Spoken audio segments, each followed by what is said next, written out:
جانم کبابو نگاه کن. آخوشی این چقدر گوش داره؟ 2 کیلو.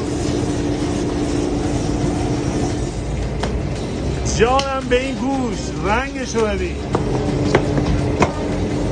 خورشیدی یه دونه از اون کباب 5 نفره مشتی برای ما میزنی؟ دست درد نکنه.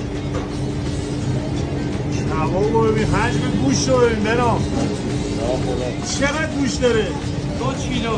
2 کیلو؟